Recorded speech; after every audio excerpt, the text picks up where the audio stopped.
இப்போ வழக்கமா நாம ஒரு மருத்துவ பரிசோதனைக்கு போறோம்னு வச்சுக்கோங்க.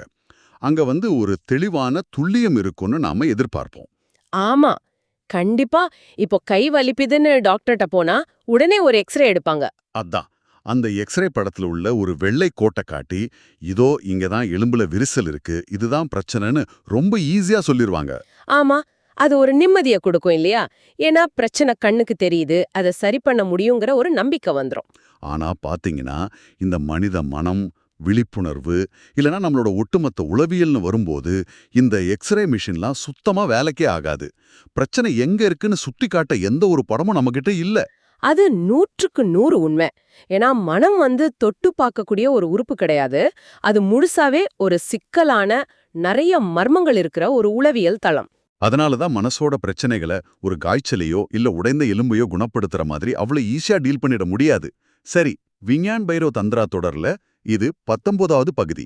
இந்த ஒரு ஆழமான தேடலுக்கு கேட்டுக்கிட்டு இருக்கிறவங்கள நாங்க வரவேற்கிறோம். ஆமா, இது கேட்டுட்டு இருக்கிற நீங்க 1972ல இருந்து 73 காலகட்டத்துல மும்பைல ஓஷோ கொடுத்த இந்த உரைகளோட பின்னணிய கொஞ்சம் புரிஞ்சுக்கணும். கண்டிப்பா. பண்டைய தந்திர நூலான விஞ்ஞான் பைரவ் தந்திராவுல இருக்கிற 112 தியான முறைகளை தான் அவர் இங்க ஆழமா ஆராய்ஞ்சிருக்காரு. ஆமா, இங்க ரொம்ப முக்கியமான ஒரு விஷயம் என்னன்னா, இது வெறும் தத்துவங்களோ இல்ல கிளாஸ்ல படிக்கிற கோட்பாடுகளோ கிடையாது. எக்ஸாக்ட்லி. இது முழுசா அனுபவத்தை பத்தினது. மனதை தாண்டி உங்களுக்குள்ள இருக்கிற விழிப்புணர்வை நேரடியாக உணர வழிகாட்டும் உரைகள் இவை. அதனால வாங்க சாட்சியாக நுழைவோம். கண்டிப்பா நுழைவோம். சரி, இப்ப விஷயத்துக்குள்ள நேரடியா போவோம். நாம பொதுவா மனச ஒரு கருவியா தான் பார்க்கறோம். சிந்திக்க, வேலை செய்ய, இல்ல வாழ்க்கைய திட்டமிட மனம் ஒரு அருமையான கருவி, இல்லையா? ஆமா, நம்ம எல்லாருக்கும் அப்படிதான் சொல்லி கொடுத்திருக்காங்க. ஆனா இந்த உரைகள்ல பாத்தீங்கன்னா, மனசே ஒரு தடையா, சொல்லப்போனா ஒரு நோய்னு வர்ணிக்கிறாங்க. ஒரு நிமிஷம் இருங்க. இதை எப்படி ஏத்துக்க முடியும்? ஏன்? உங்களுக்கு இதுல என்ன முரண்பாடு தெரியுது? அதாவது, என் மனசு தான் எனக்கு ஒரு நல்ல வேலைய வாங்கி கொடுத்திருக்கு. என் குடும்பத்தை காப்பாத்த உதவுது. அத போய் எப்படி ஒரு நோய்னு சொல்ல முடியும்? இது ரொம்ப முரண்பாடா இருக்கே. இப்போ நீங்க கேக்குறது ரொம்ப நியாயமான கேள்விதான். இது முரண்பாடா தெரியறது இயல்புதான். ஏன்னா நம்ம மனச அணுகுற விதமே அப்படிதான் பழக்கப்படுத்தப்பட்டிருக்கு. ஓஹோ! அப்போ பிரச்சனை நம்ம அணுகுமுறையில தான் இருக்கா?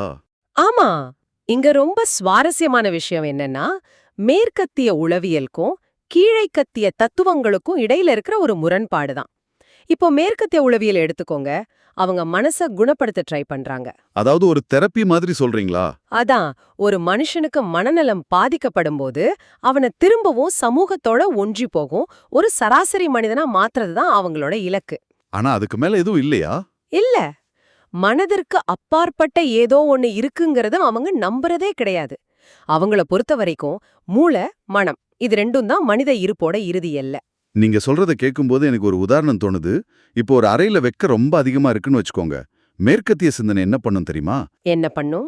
அந்த அறைக்குள்ள ஒரு பெரிய ஏசிய பொருத்தி வெப்பத்தை குறைக்க பார்க்கும். அதாவது அந்த அறைக்குள்ளேயே, அந்த சிறைக்குள்ளேயே எப்படி வசதியா வாழ்வதுன்னு தான் யோசிப்பாங்க. கரெக்ட். ஆனா அந்த அறைய விட்டு வெளிய போற கதவு எங்க இருக்குன்னு அவங்க தேடுறதே இல்ல. நான் சொல்றது சரிதானே? ரொம்ப நுட்பமான ஒரு ஒப்பீடு. ஆமா, கீழைக்கத்திய தத்துவம் அந்த அறைய கூலிங் பண்ண நினைக்கல. அது அந்த அறையோட கதவை திறந்து உங்களை வெளியே வர சொல்லுது. வாவ்! அது ரொம்ப ஆழமான ஒரு பார்வை. ஏன்னா கீழைக்கத்திய அணுகுமுறை பாத்தீங்கன்னா மனதையே ஒரு நோயின்னு சொல்லுது. மேற்கத்தியர்கள் யார சாதாரண மனிதன்னு சொல்றாங்களோ அவரை கீழைக்கத்திய தத்துவம் சாதாரணமாக நோய்வாய்ப்பட்டவன்னு சொல்லுது. ஒரு நிமிஷம். சாதாரணமாக நோய்வாய்ப்பட்டவன். இது கேட்கறதுக்கே கொஞ்சம் அதிர்ச்சியா இருக்கு. அப்ப நாம எல்லாரும் நோயாளிகளா? இத கொஞ்சம் ஆழமா பாருங்க. இப்போ நம்ம உடல் எடுத்துக்கோங்க. உடலுங்கிறது என்ன? அது மரணத்தை நோக்கி போற ஒரு தொடர் பயணம் இல்லையா? ஆமா, வயசாயிட்டே போகுது. நீங்க பிறந்த கணத்துல இருந்தே உங்களோட இறப்பும் தொடங்கிடுது. வாழ்க்கை எப்படி ஒவ்வொரு நொடியும் நடந்துட்டு இருக்கோ அதே போல மரணமும் உங்களுக்குள்ள ஒவ்வொரு நொடியும் நடந்துட்டே தான் இருக்கு. அதாவது மரணங்கிறது என்றோ ஒரு நாள் வெளியில இருந்து வர்றதில்லன்னு சொல்றீங்க. எக்ஸாக்ட்லி. அது நம்ம உள்ள இருந்தே வளர்ந்துட்டு இருக்கு. அப்படி ஒவ்வொரு நொடியும் இறந்துட்டு இருக்கிற ஒரு உடல் எப்படி முழுமையான ஒரு 100% ஆரோக்கியத்துல இருக்க முடியும்? வாய்ப்பே இல்ல. அது போலவே தான் மனசும். மனம் எப்போதுமே ஒரு விதமான பதற்றத்தோட தான் இருக்கும். அதுதான் அதோட அடிப்படை இயல்பு. இருங்க. மனம் ஏன் எப்போதுமே பதட்டமா இருக்கணும்? இப்போ நான் ஒரு சண்டே ஈவினிங் எந்த வேலையும் இல்லாம பீச்ல உட்கார்ந்திருந்தா என் மனசு ஏன் பதட்டப்படணும்? அமைதியா இருக்கக்கூடாதா? இங்க தான் விஷயமே இருக்கு.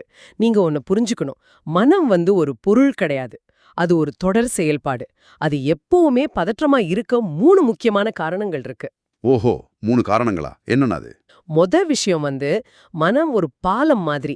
அழியும் தன்மை கொண்ட இந்த உடலுக்கும் உங்களுக்குள்ள இருக்கிற அழியாத தன்மை கொண்ட அந்த ஆன்மாவுக்கும் நடுவுல மனம் ஒரு பாலமா செயல்படுது. சரி. ஒரு பாலத்தை தக்கரை பண்ணிப்பனாங்க. 2 வெவ்வேறு முனைகளை இணைக்கிற பாலத்துல எப்பவுமே ஒரு இழுவிசை, ஒரு டென்ஷன் இருந்துட்டே இருக்கும். ரொம்ப முரண்பட்ட 2 விஷயங்களை இணைக்கும்போது அங்க பதட்டம் இருக்கத்தானே செய்யும். நல்லா புரியுது. இறப்பிற்கும் இரவாமைக்கும் நடுவுல நடக்கிற ஒரு கயிறிழுக்கும் போட்டி மாதிரி அது. அதனால அங்க ஒருபோதும் அமைதி இருக்க முடியாதுங்கிறீங்க. துல்லியமா சொன்னீங்க. இப்போ 2வது காரணம் என்னன்னா, மனம் ஒரு பயணம். சம்ஸ்கிருதத்துல மனச சித்தம்னு சொல்றாங்க. அதோட உண்மையான அர்த்தமே ஒரு செயல்பாடு தான். செயல்பாடுன்னா ஒரு ப்ராசஸ் மாதிரி. ஆமா, அது எப்போதுமே கடந்த காலத்தோட சுமைகளை சுமந்துகிட்டு எதிர்காலத்தை நோக்கி ஓடிக்கிட்டே இருக்கு. ஒருபோதும் நிகழ்காலத்துல அது இருக்கிறதே இல்ல. உண்மைதான். நம்ம மனசு எப்பவுமே நாளைக்கு என்ன நடக்கும்னு தான் யோசிக்குது. இத கேட்டுட்டு இருக்கிற நீங்க கொஞ்சம் யோசிச்சு பாருங்க. எப்பவாவது எந்த ஒரு சிந்தனையும் இல்லாம உங்களால ஒரு 5 நிமிஷம் அமைதியா உட்கார முடியுதா? அப்படி உக்காந்தா இந்த மனசோட ஓட்டத்தை, அந்த உள் பதற்றத்தை நீங்க கவனிச்சா உங்களுக்கு பைத்தியமே பிடிச்சிரும். ஓஹோ, அதனால தான் மனுஷங்க எப்பவுமே ஏதோ ஒரு எஸ்கேபிசத்தை, அதாவது ஒரு தப்பித்தலை தேடுறாங்களா? ஆமா, அதனாலதான். இப்போ நம்ம கையில இருக்கிற ஸ்மார்ட் போன்ஸ் இதுக்கு ரொம்ப சிறந்த உதாரணம். எந்த வேலையும் இல்லாம சும்மா இருக்கிறது பல பேருக்கு நரகமா கிரியுது. உடனே டிவியை ஆன் பண்றது இல்லனா சோஷியல் மீடியாவுல மணிக்கணக்கா தொலைஞ்சு போறதுன்னு மனசை எப்பவுமே பிஸியா வச்சுக்கவே விரும்புறாங்க. அதான் உண்மை. ஆனா அமைதியை கண்டு நம்ம ஏன் இவ்ளோ பயப்படுறோம்? ஏன்னா எப்பெல்லாம் நீங்க சும்மா இருக்கீங்களோ அப்பெல்லாம் உங்க மனசோட அந்த கொடூரமான இரைச்சலை நீங்க நேருக்கு நேர் சந்திக்க வேண்டி வரும். அந்த பயத்தை தவிர்க்க தான் இந்த தப்பித்தல்கள் எல்லாமே. சரி, அப்போ 3வது காரணம் என்ன? 3வது என்னன்னா, மனம்ங்கிறது சமூகத்தால் உருவாக்கப்படுறது. ஒரு குழந்தை பிறக்கும்போது அதுக்கு மனம் கிடையாது. மனசுக்கான ஒரு சாத்தியக்கூறு மட்டும்தான் இருக்கு. அப்போ சொசைட்டி தான் மனசை உருவாக்குதா? கண்டிப்பா. சமூகம் தான் அதுல மதத்தையும் மொழியையும் எது சரி எது தவறுங்கிற நம்பிக்கைகளையும் புகுத்தி ஒரு மனசை உருவாக்குது. அதனால மனம் எப்பவுமே பழமையானது, அது கடந்த காலத்தால் கட்டமைக்கப்பட்டது. இங்கதான் எனக்கு ஒரு பெரிய முரண்பாடு தெரியுது. என்னது? மனம் பழமையானதுன்னு சொல்றீங்க, ஆனா வாழ்க்கை ஒவ்வொரு கணமும் புதிது இல்லையா? வாழ்க்கை ஒரு நதி மாதிரி ஓடிக்கிட்டே இருக்கு. ஆனா சமூகத்தால் பழக்கப்பட்ட நம்ம மனசு கரையில கட்டப்பட்ட படகு மாதிரி அங்கே நிக்க பாக்குது. ரொம்ப அழகான ஒரு உதாரணம். இது எனக்கு புத்தரோட கதையை நினைவூட்டுது. புத்தருக்கு பாத்தீங்கன்னா சாதாரண அன்றாட கவலைகள் எதுவும் இருக்கல. அரச வாழ்வு, பணம் எல்லாமே இருந்துச்சு. ஆமா. ஆனா ஒரு பிணத்தை பார்த்த உடனே நானும் ஒரு நாள் இப்படித்தான் சாகப் போறேனான்னு ஒரு அடிப்படையான கவலையே அவரை துத்திக்கிச்சு. அவர் அந்த சாதாரண கவலைகளை தாண்டி வாழ்க்கையோட அடிப்படையான முரண்பாட்டை கண்டுபிடிச்சாரு. மிகச் சரியான பாயிண்ட். அன்றாட கவலைகளுக்கும் வாழ்க்கையோட அந்த இருப்பியல் கவலைக்கும் உள்ள வித்தியாசம் அதுதான். இப்போ உலக எங்கும் மனிதர்கள் ஏன் இவ்வளோ பெரிய மன அழுத்தத்துல இருக்காங்க தெரியுமா? ஏன்? இந்த வேகமான உலக மாற்றம் காரணமா. அதான், தொழில்நுட்பமோ அறிவியல் வளர்ச்சியும் வாழ்க்கையை ரொம்ப வேகமா மாத்திக்கிட்டே இருக்கு. ஆனா சமூகத்தால பழக்கப்பட்ட அந்த பழமையான மனம் இந்த வேகமான மாற்றங்களுக்கு ஈடு கொடுக்க முடியாம ரொம்பவே திணறுது. வாழ்க்கை புதுசா இருக்கு, ஆனா மனம் பழமையா இருக்கு. எக்ஸாக்ட்லி. இந்த 2க்கும் நடுவுல இருக்கிற இடைவெளி தான் இன்னைக்கு மாபெரும் மன அழுத்தமா மாறுது. சரி, இதெல்லாம் கேட்கறதுக்கு தத்துவவார்த்தமா ரொம்ப சரியா படுது. ஆனா ஒரு பிராக்டிக்கலான சிக்கல் இருக்கு. என்ன சிக்கல்? இப்போ இதை கேட்டுக்கிட்டு இருக்க ஒருத்தருக்கு இந்த தொடர் பதற்றத்திலிருந்தும் பழக்கப்படுத்தப்பட்ட மனசோட சிறையிலிருந்தும் நான் எப்படி வெளியேறதுன்னு ஒரு கேள்வி வரலாம் இல்லையா? ஒருவேளை எக்ஸ்ரே இல்லைனா பரவாயில்ல, ட்ரீட்மெண்ட்டுக்காவது ஏதாச்சும் வழிகள் இருக்கா? கண்டிப்பா இருக்கு. இந்த விஞ்ஞான் பயிர்வு தந்திரம் அதுக்கு என்ன தீர்வு முன்வைக்குது? இதுல தியான முறை 4 ரொம்ப முக்கியமானது. ஓஷோ இத மிக ஆழமா வளர்க்கறாரு. இது பற்றாக்குறையின் மூலம் கடந்த செல்லுதல்ங்கிறத அடிப்படையா வச்சிருக்கு. பற்றாக்குறையின் மூலம் கடந்து செல்லுதலா? கொஞ்சம் விளக்கமா சொல்லுங்களேன். இது ஒரு உளவியல் ப்ராசஸா புரிஞ்சுக்க ட்ரை பண்ணுங்க. இத கேட்டுட்டு இருக்கிற நீங்க ஒரு கற்பனை செஞ்சு பாருங்க. உங்க டாக்டர் உங்களை கூப்பிட்டு உங்களுக்கு இன்னும் சரியா 1 மணி நேரத்துல மரணம் நிச்சயம்னு சொன்னா அந்த செகண்ட் உங்க மனநிலை எப்படி இருக்கும்? வெறும் 1 மணி நேரமா? எனக்கு தெரிஞ்சு நாளைக்கு வாங்க வேண்டிய கார் பத்தின சிந்தனை, ஆபீஸ்ல முடிக்க வேண்டிய வேலை, யாருக்கோ கொடுக்க வேண்டிய பணம்னு எல்லா எதிர்கால திட்டங்களும் அடுத்த செகண்டே அர்த்தம் இல்லாம போயிடும். எல்லாமே உதிர்ந்துடும். அதுதான் இங்க செயல்படுற ரகசியமே. மனம் பாத்தீங்கன்னா உயிர் வாழ்வதற்கான ஒரு கருவிதான். அது வாழ்வோடு தொடர்புடையதே தவிர மரணத்தோட கிடையாது. ஓஹோ, அப்ப எதிர்காலம்னு ஒண்ணு இல்லைன்னு தெரிஞ்ச உடனே மனசுக்கு வேலை இல்லாம போயிடுதா? அதான், எதிர்காலம்னு ஒண்ணு இல்லைன்னு தெரிஞ்ச உடனே உங்க உயிர் வாழ்வதற்கான அந்த மெஷின் உடனடியா ஆஃப் ஆயிடுது. இந்த தியான முறை அதைத்தான் உங்களை செய்ய சொல்லுது. அப்ப இதை எப்படி பயிற்சி பண்றது? நீங்க அமைதியா படுத்துக்கிட்டு உங்க உடலோட சக்தி முழுவதும் உறிஞ்சப்படுறதாவோ அல்லது மரணம் உங்களை மிக நெருங்கி விட்டதாவோ முழுமையா கற்பனை செய்யணும். உங்க உடல் ஒரு ஈய கட்டி மாதிரி கணமாகி அசைக்க முடியாத ஒரு நிலையை அடையறதா நீங்க உணரணும். அப்படி உணரும்போது மூளைக்குள்ள என்ன நடக்கும்? இதுக்கான சைக்கலாஜிக்கல் விளக்கம் என்ன? நீங்க அப்படி ஃபீல் பண்ணும்போது எல்லாம் முடிஞ்சு போச்சுன்னு உங்க மனசு நம்பத் தொடங்குது. அது தன்னோட பிடிய தளர்த்துது. உடல் முழுமையா செயல்படாம போயிடுச்சுன்னு நீங்க உணர்ற அந்த உச்சக்கட்ட நொடியில மனம்ங்கிற மெஷின் நின்னு போயிடுது. வாவ், அப்போ என்ன ஆகும்? அப்போ திடீர்னு அந்த உடலை விட்டு விலகி உங்களை நீங்களே ஒரு தூய்மையான சாட்சியா பார்க்கத் தொடங்குவீங்க. உடல் கீழே உயிரற்றது போல கிடக்குது, ஆனா நீங்க அத வெறும் விழிப்புணர்வா பார்த்துட்டு இருப்பீங்க. அங்க மனம் இருக்காது. இது கேட்கவே ரொம்ப ஆச்சரியமா இருக்கு. இல்லனா இத உடல் ரீதியாகவும் பண்ணலாம். முழுமையா ஓடி ஆடி நடனமாடி உங்க உடலோட சக்தி முழுவதும் தீர்ற வரைக்கும் உங்களை நீங்களே சோர்வடைய செய்யணும். உடல் தாங்க முடியாம தானா கீழே விழும். ஒரு நிமிஷம், அந்த விழும் தருணத்துல விழிப்புணர்வோட இருக்கிறது தான் சவாலான விஷயம் இல்லையா? ஆமா, உடல் விழும்போது நீங்க மயங்கம் அடைஞ்சிடக்கூடாது. உங்க விழிப்புணர்வு விழக்கூடாது. உடல் விழுகுதுங்கிறத நீங்க ஒரு பார்வையாளரா சாட்சியா நின்னு கவனிக்கணும். அது உடல்ல விலகி நிக்கணும். எக்ஸாக்ட்லி. இங்கிலீஷ்ல எக்ஸ்டசின்னு ஒரு வார்த்தை இருக்கு தெரியுமா? அத நாம தமிழ்ல பேரானந்தோன்னு மொழிபெயர்க்கிறோம். ஆனா அந்த ஆங்கில வார்த்தையோட உண்மையான வேர்ச்சொல் அர்த்தம் என்ன தெரியுமா? என்னது? வெளியே நிற்பது. மனச விட்டும் உடலை விட்டும் நீங்க வெளியே நின்னு ஒரு சாட்சியா பார்க்கும்போது கிடைக்கிற அந்த எல்லையற்ற உணர்வு தான் உண்மையான விடுதலைய தரும். கொஞ்சம் பொறுங்க, இது கேட்கறதுக்கே ரொம்ப கடுமையான ஒரு பயிற்சியா தெரியுதே. உடலை முழுமையா சோர்வடைய செய்யறது, மரணத்தை நேருக்கு நேர் கற்பனை செய்யறது, இதெல்லாம் அபாரமான மன உறுதி இருக்கிறவங்களுக்கு தான் சாத்தியமாகும். அது உண்மைதான். ஆனா உலகத்துல எல்லாரும் அப்படிப்பட்ட லாஜிக்கலான வலிமையான மனிதர்கள் இல்லையே. எத்தனையோ பேர் உலகத்தை தர்க்கத்தால பார்க்காம வெறும் உணர்வுகளால மட்டுமே பார்க்கறாங்க. சின்ன விஷயத்துக்கு கூட கண் கலங்குறவங்க இருக்காங்க. ஆமா, நிறைய பேர் அப்படி இருக்காங்க. தர்க்க அறிவை விட இதயத்தோட மொழிய அதிகம் நம்புற ஒருத்தரால எப்படி மரணத்தை கற்பனை செஞ்சு தியானம் பண்ண முடியும்? அவங்களுக்கு இந்த முறை செட் ஆகுமா? நீங்க கேட்கறது ரொம்ப உண்மையான நியாயமான கேள்வி. அதனாலதான் பாத்தீங்கன்னா விஞ்ஞான் பைரா தந்த்ராவுல 112 விதமான முறைகள் இருக்கு.